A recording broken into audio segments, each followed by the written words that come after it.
Hello and welcome back, everybody, but probably nobody. This is ThorW and Dark Souls 3.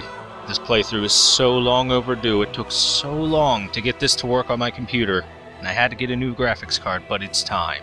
It's time, and there will be no stopping us. Let's go! Yes, indeed. Yes, indeed. It is called Lothric,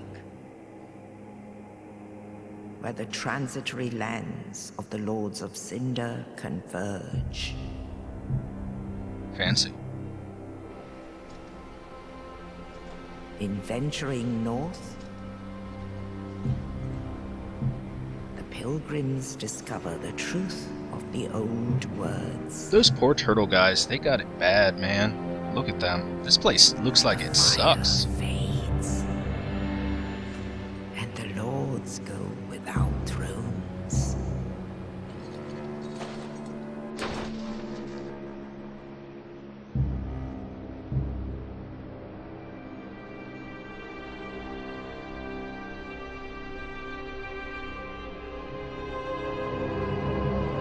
When the link of fire is threatened, the bell tolls, unearthing the old lords of Cinder from their graves.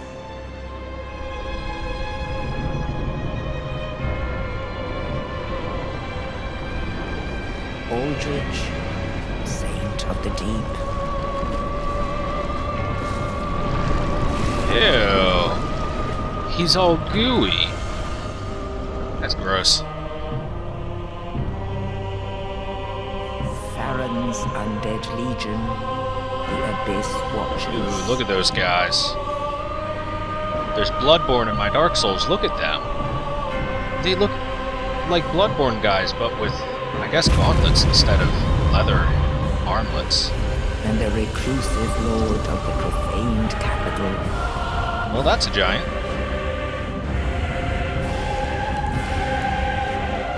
Yorm the Giant. Yorm! Dude, I like that name, Yorm.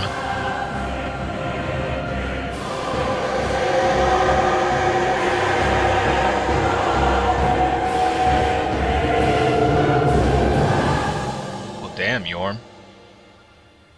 Only in truth,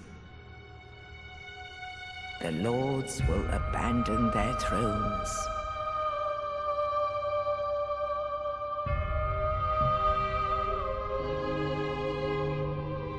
And the unkindled will rise.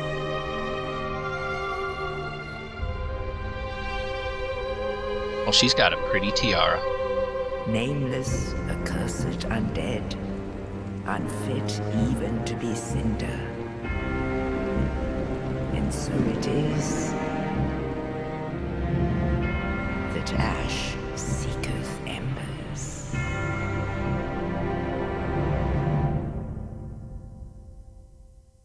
Okay.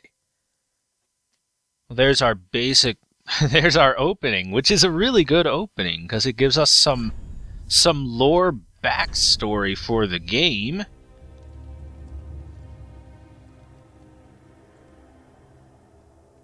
Aw. There we go. Bam. So, I like that opening because it gives us some nice little backstory for the game. Some very good basics for what's going on in the game. The Lords of Cinder rise from their graves when the lifetime of the Age of Fire gets threatened.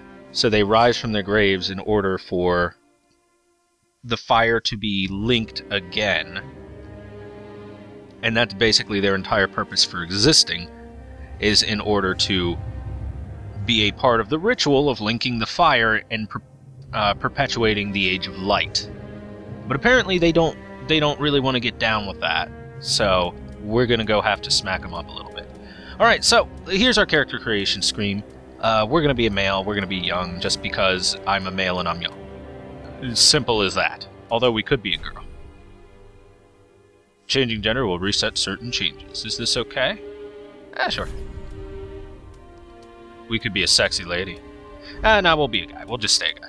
Alright, so here's our classes. We've got the Knight, an obscure knight of poor renown who collapsed roaming the land, sturdy, owing to high vitality and stout armor. The Mercenary, a mercenary and veteran of the battlefield. High dexterity allows masterful wielding of dual scimitars.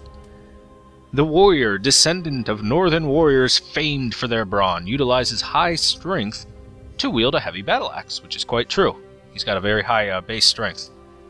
The Herald, a former herald who journeyed to finish a quest undertaken, wields a sturdy spear and employs a gentle restorative miracle. So basically, this guy is like a semi-cleric. The Thief, a common thief and pitiful deserter, wields a dagger intended for backstabs alongside a military-issue bow. So, Thief starts with a bow, which is nice and for them. An Assassin who stalks their player from the shadows, favors sorceries in addition to thrusting swords. So, Assassin's pretty unique in the fact that, you start off with a pretty good weapon, and you start off with the sorcery and a staff to cast it, Spook. Spook allows you to sneak up on enemies, and it reduces damage taken from falls, so it's a pretty good spell to start with if you're experienced with the game. Otherwise, I wouldn't really recommend it that much. Sorcerer, a loner who left formal academia to pursue further research, commands soul sorceries using high intelligence. He starts with a nice little thrusting sword as well, and he even starts with some sort of dragon crest ring. I'm not sure exactly which one, I kind of forget. Sorry. Pyromancer, from a remote region who manipulates flame. Also an adept close warrior, combat warrior who wields a hand axe. So not bad for him. Cleric is a traveling cleric who collapsed from exhaustion, channels high faith to cast many and varied miracles. This guy comes with some stronger miracles than what the Herald starts with. And finally, Deprived, naked and of unknown origin, either an unfathomable fool in life or was stripped of possessions upon burial. So basically, you start naked and afraid if you choose Deprived. I'll go ahead and say that if you are experienced, then Deprived, Assassin, and Thief are the most difficult classes to start with. If you are unexperienced, stay away from these classes. Out of those three, Assassin's probably the easiest to use, but those are the three hardest classes, in my opinion, to use in Dark Souls 3, so I would highly recommend against using them unless you're looking for some sort of challenge in the beginning of your game. Especially Deprived. Deprived is a rough start. My first character was Deprived, and it's tough. If you're looking for a relatively easy time, the easiest classes you're going to start with are Knight, Pyromancer, and I'd even say Cleric is pretty high up there. The reason Knight's so good is you've got really nice armor, you got a good shield, and you were just bulky and pretty strong to start with. Pyromancer obviously has the strength of having pyromancies available. He starts with a ring. He's got his axe is a fairly nice weapon, so Pyromancer is pretty darn good overall. And as for Cleric, having the extra miracles for healing, and his base stats aren't too bad as well, and the mace is a pretty decent weapon overall. So those, I would say, are like the three easiest classes in my opinion. If you're looking for other easy classes, Sorcerer's pretty good as well, because you got the ranged magic available to yourself, and his weapon's pretty good. He's not necessarily the best for the close combat, though. So what we're going to do is we're going to start with Knight, because, well, we want an easy time, because my first playthrough was freaking Deprived, so we're going to be a Knight. Burial Gift. Now you have your choices. A life ring will increase your HP by a little bit. Divine Blessing gives you a healing item that you can use, but it's a single use and then it's gone, so it's not great. Hidden Blessing is another healing item that restores FP, which is a new mechanic we'll go over relatively soon. Black Fire Bombs, which are fire bombs. This is a throwable item. You throw it across there and it explodes and does damage to enemies. It's actually pretty darn powerful, not bad at all. Fire Gem, which you can use to infuse a weapon, which is a new upgrade option that you have, with the fire element. It's not a completely new concept, it's just a new way to do it, a slightly different way to do infusions. So that's actually rather strong. Sovereignless Soul, which just gives you some souls when you use it, it's not great. A Rusted Gold Coin, this increases item discovery while in use. It's not very good. It's like a single use item. I think you get a few of these, but it's not amazing. Cracked Red Eye Orb lets you invade others. If you're looking for PvP, this will get you going really quick. And a Young White Branch, which allows you to use the Chameleon spell as an item. It'll change you to blend in with the environment, basically. Or not really the Chameleon spell. I think it actually makes you invisible, but it's okay for hiding. It doesn't really work that well overall. So we're going to start with the Fire Gem. I would recommend starting with the Fire Gem if you guys are relatively new to the game, as this will give you a very solid start if you start with the Fire Gem. The Knight as well. So we're going to do some very basic appearance changes. The oh-so-plain face of a commoner. Everyone has imperfections, but a commoner without flaws is a rare creature indeed. The Northern Warrior, it is as if hewn from rock, has been long whispered in jest Northerners are both weathered and old. The Astora Nobles, the features of a true blue blood, meaning that your family imbibes in incest, just saying. That's what blue blood means. Blue of hair and fair of blue of eye and fair of hair, a little reminder of Astora's former glory. The Dragon Academy Steward, intelligent face with fine lines, often ribbed for looking like apprentice because sorcerers are so amazing. Kareem Novice, the face of a cheerless cleric of Kareem. Novice is used as something of a derogatory term for men of the cloth. You got some ugly face, man. This is like an uglier Clint Eastwood. You got that forward brow and the kind of squinty eyes. You do have a very strong jawline with this. You have a really strong jawline with that. Katarina Merrymaker, apparently they're orange. The large eyes and mouth give this face a look of jubilation. So jubilant Katarina, known for its zest of life and love of drink. Unfortunately, he's not black by default anymore, but he's orange. The Serpentine Traveler, uncommon face defined by its narrow eyes, thin lips. Praise it as the visage of a true dragon. If you look, it has the eyes of a serpent, which are relatively thin pupils. If you look very closely. See the Grape Swan Outcast. Oh, jeez. Look at that. There's some squinty Asian eyes. A uniquely deformed face, or perhaps merely ugly. Prejudice births malcontents, and malcontents swarm to the Great Swamp. Londor, Shadow of Death, a lifeless face, almost that of a hollow. Londor is a realm of those hollow and old. And finally, Irithelion, the features of the old gods, as if from legend. They say children born like this are fated to be taken to the Boreal Valley, which is an area of the game. You get red eyes for some reason. In fact, we look like we have red eyes no matter what. And pale-ass skin. Pale-ass skin. Well, if anything, I'm a merrymaker. Let's be a jubilant merrymaker. Now we're going to change our appearance just a little bit more. Voice. Wait, let's test.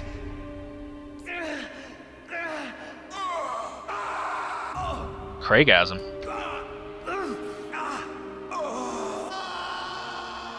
Jeez.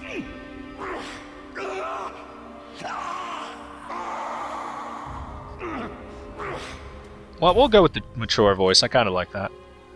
Physique is fine. Let's change our skin color. I don't think we're orange or black. I'm a little bit white, but I do have a little bit of color. This is probably most appropriate. Racism. Face detail, blah, blah, blah, blah. Is physique body hair? No. I want to kind of change my, face detail. I want to change my hair just a bit. Won't be long. To more accurately represent my head. I don't quite have the long hair anymore. But that's pretty close. That's pretty close. If my hair was a little longer, it'd pretty much look like that. And let's make it blonde. Ish. Oh wait, sliders, right? More red, more green, more red, more green, more red, more color, more green, more red, less green, more green. Let's get some blue in there. Maybe some blue will even it out a bit. More red! What if I do more blue than green? That'll probably make it like purplish, right? Yeah. Alright, we gonna get there soon. We'll get to the game very shortly. If I do less red, more green, and more blue, I can't imagine that's going to help much. That'll probably make it some turquoisey. Yeah. Which isn't bad, actually. Turquoise doesn't look bad. It's kind of hard to get a blonde in this game.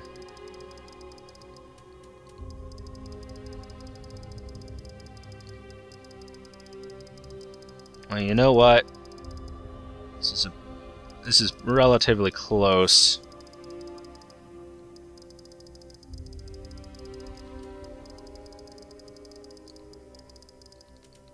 If I take all the blue out? Aha! Take away the blue and the blonde will show. There we go. There we go. There's my dumb, stupid hair. My dumb, stupid face. Oh, hey. Let's get ourselves a beard. Why not?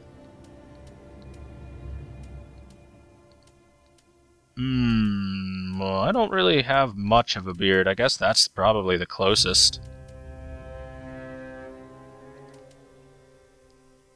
I can't grow much of a proper beard, so that's not bad, actually.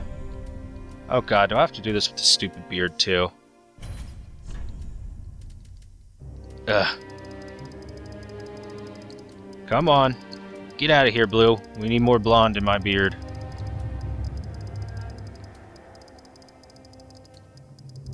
Yeah, there we go. Good enough. Good enough. That's exactly what I wanted. We're good. There. Perfect. So that's what we look like. Yay! We're pretty sexy, damn. Alright. And with that, we are ready to jump into the world of Dark Souls 3. So yeah, there's our basic, there's our character creator. Haha, very nice, very nice. Bong.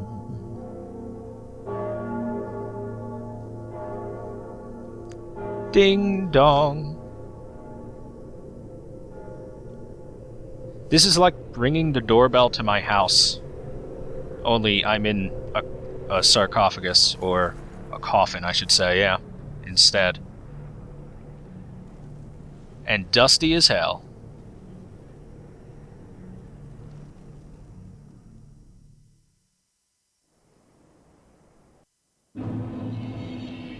The Cemetery of Ash. So this is our starting zone. How nice. How very nice. These are all developer messages. There's our first enemy. Hi, guy. You're not going to do too well. Goodbye. So yes, if we start with the knight, we can actually one-shot our first enemy of the game very easily. Some classes will not be quite able to destroy them. If you guys are going to play along at home, as I would love for you to do, then congratulations on starting as such a powerful class. Ash and Estus Flask. So this, you'll notice we have a blue bar. Let's go ahead and we're going to take a look at... So this is going to be an in-depth playthrough, guys. We're going to look at lots of lore. So, Estus Flask, the undead treasure these dull green flasks. Fill with Estus at bonfires and drink to restore HP. The journey of an undead is always traced to bonfires, and no journey of import has been made without an Estus Flask. This is the same description as Dark Souls 1. Now, the Ashen Estus Flask restores FP. So, quite befitting of an unkindled. An Ashen Estus Flask turns a bonfire's heat cold. Pretty cool. Here's the Dark Sign, the sign of an accursed undead. It returns its bearers to the last bonfire rested at, or the bonfire at Firelink Shrine, but at the cost of all souls held. Carriers of the Dark Sign are reborn after death and eventually lose their minds, turning hollow. Soul of a deserted corpse, let the Firekeeper transform this sovereignless souls into a source of strength. The Black Separation Crystal, a charm of farewell granted to banished undead. This crystal sends phantoms back to their home, or you back to yours. Beware of fickle use of the item if you intend to. This is a cooperation item, basically. And the Way of the White Circlet. Online play item, blah blah blah. I don't really care all that much. I don't not going to plan to do a lot of online play. So Fire Gem, a gem of infused Titanite, found in rare cases inside demons. Used it to infuse an infusion to create fire weapons, inflict fire damage but lose scaling effects, which is not the worst in the world. Long Sword, a balanced, widely used standard straight sword, inflicts reliable standard damage. No real lore behind that. The Knight Shield, an orthodox shield of the kind commonly used by low-ranking knights. Medium shields are the most average of shields, providing a practical balance of damage absorption, stability, and weight, and it comes with the skill Parry. Repel an attack at the right time to follow up with a critical hit. Works while equipped in either hand. Knight Helm, helm of a lowly knight fashioned from solid iron. This iron helm might be on the heftier side compared to others of its ilk, but as such offers great physical absorption in exchange for its imposing weight. Do not think to wear it without the necessary vitality.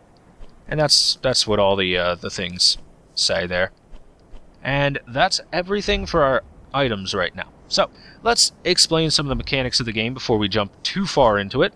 First off, you notice we have a blue bar below our red health bar and our in between above our green stamina bar. Geez, this is a new bar added to Dark Souls 3. This is basically a mana bar.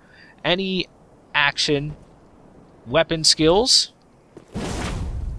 any kind of spells, spell uses, stuff like that, consumes a little bit of that blue bar in order for basically a more powerful ability.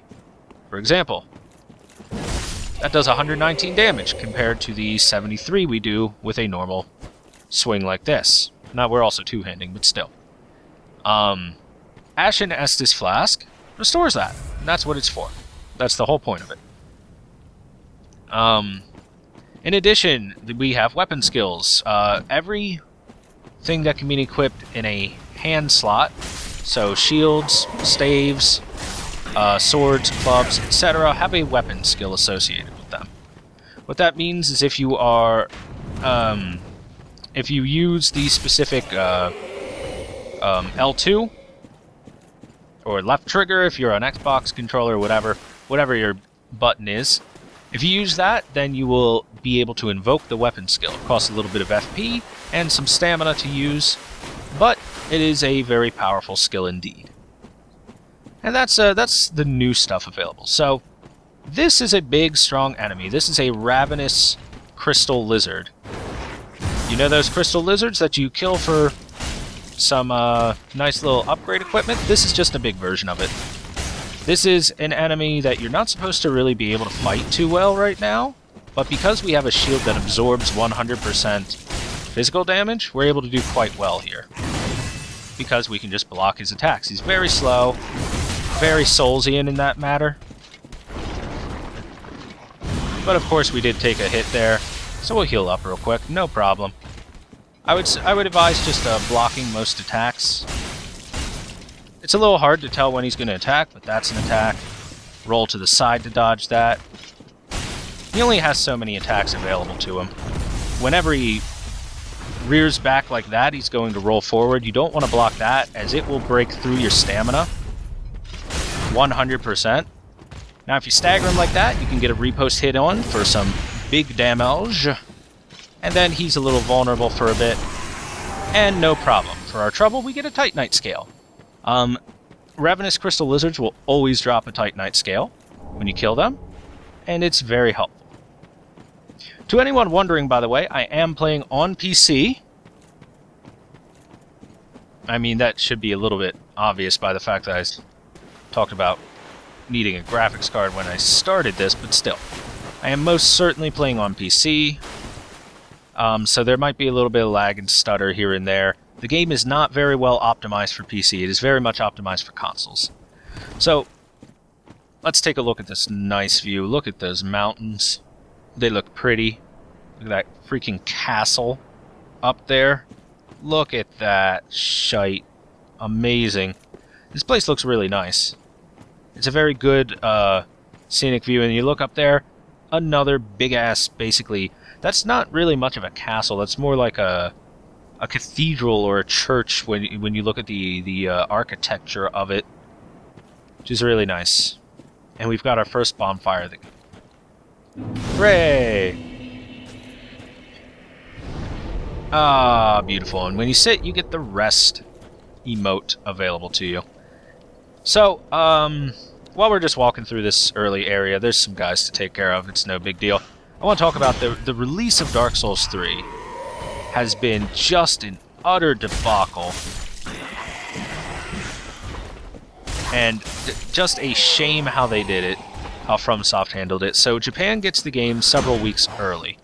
In addition to that, popular streamers, popular YouTubers, certain ones, get the game a little bit early. Which is just like a big middle finger to all of the fans of the game that wanted to play it. Now, on top of that, there's the issue that you were able to basically, it's not the same as hacking, but you were able to quote-unquote hack the Japanese version into the English version on console for anyone to get it a few weeks early. So basically I had to sit around for several weeks while everyone else was able to play Dark Souls 3 and try my best to avoid as many spoilers as possible and be like, oh man, I sure do hope that this game will work for me on PC when it comes out. And then, of course, it has tons of optimization issues, crashing issues. Oh, it's been such a debacle. It's been so sad. So, jump on top of that coffin to get a Titanite shard. You're going to want that. That's an upgrade material, obviously. You're going to want to upgrade your equipment, definitely, in order to be strong. And that's all the items for this area if you just pay a little bit of attention. So now it's time to go into this obvious boss arena and fight this obvious boss. Are you guys ready for the first boss of Dark Souls 3? I am. So we rip this coiled sword out of his chest. And then start wailing on him. Like, don't stop. Until he picks up his weapon. So, this is Iudex Gundyr. So, for anyone that doesn't know, a Iudex is essentially a judge. And, Gundyr here is pretty interesting. Because he does this once you take him to half health. Oh, he turned into a big, scary tar monster. So I would be very careful of him in this phase because he gains increased range, increased damage, increased a bit of a different moveset, and becomes all around problematic. We're going to just top off here before I go in. However, he does suffer from a lot of problems. If you stay on one side of him, he becomes very easy to dodge, and you can circle strafe your way around him. Oh, I thought he staggered. Owie. Whoops. Mistimed that. No problem. Oh, well that's a new move. So yeah, Iudex Gundyr, you are dead. I'm sorry, bro. That wasn't bad. A couple notes about Gundyr is he can be parried. You can parry his attacks and repost them, or just start wailing on him, either way. And it's a good strategy. Unfortunately, parrying with medium shields I'm not very good at, so I didn't really try it. And that's our first boss of Dark Souls 3. So yeah, nice. Iudex Gundyr has been completely defeated. And now we can continue. A fun note about Dark Souls 3, this game you can just touch the bonfire and it's active. You do not have to sit at it, unlike Dark Souls 1. I believe Dark Souls 2 had this feature as well. I'm not 100% sure. I don't remember a lot of Dark Souls 2. I didn't really play it more than once, so whatever. Anyway, we're not quite done with this episode yet. We've got a little bit of traveling to do. So you notice that these guys with the shields aren't doing too well against me. That's because they have these crappy wooden shields with a bunch of holes in them and stuff, and well, we just kind of slash right through them. No problem.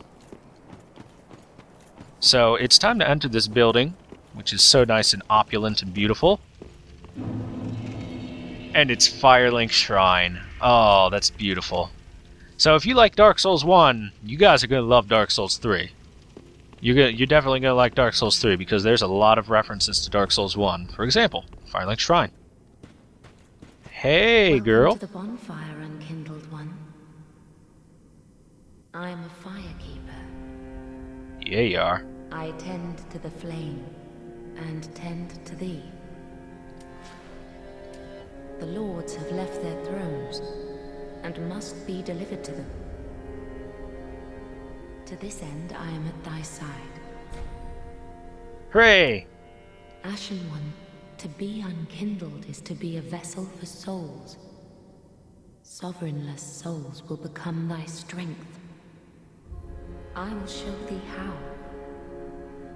Ashen One, bring me souls plucked from their vessels. So this is the Firekeeper, who serves a purpose very similar to that of the Lady in Black from Demon Souls, and basically the Lady in Black again in Dark Souls 2, and the doll in Bloodborne. So Dark Souls had the very unique mechanic where you could just level up by sitting at a bonfire, but apparently they prefer the mechanic of talking to someone for it. Ashen One, to Up. Ashen. And that's it. So if we talk to her to level up, Then touch the darkness within me. things get hot and heavy. Take nourishment from these sovereignless souls. I'll touch your insides.